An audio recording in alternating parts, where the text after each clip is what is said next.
Gawa tayo ng garlic na ibabad natin sa apple cider at maraming benefits ang makukuha dito. Ayan, babalatan natin para ilagay sa garapon at ibabad ng lagyan ng vinegar na apple cider. Ayan, babalatan pa natin yan.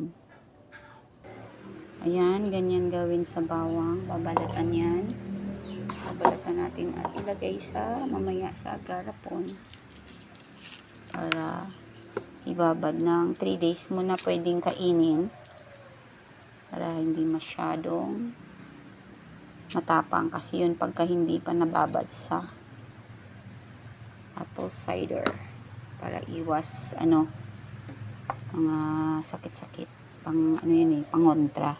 Halimbawa kakain ka ng mga taba-taba or kung ano-anong mga kinakain mo, lalo pagka may okasyon yan, ganyan gawin mo sa bawang pangontra.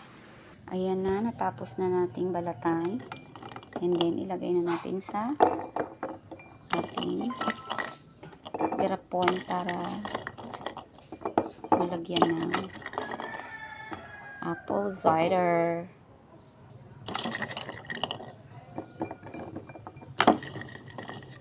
Tansyahin na lang muna natin kasi hindi pa siya marami ang aming apple cider. Tapos yan, lagyan.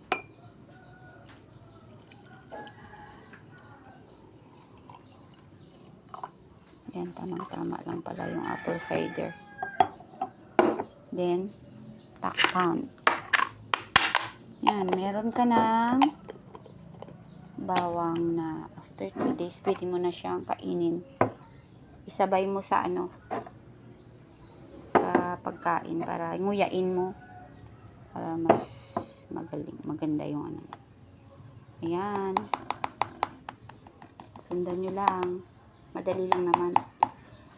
Bawang, balatan, tsaka lagay sa garapon na sterilize. Tapos lagyan ng apple cider and then after 3 days, pwede na siyang kainin.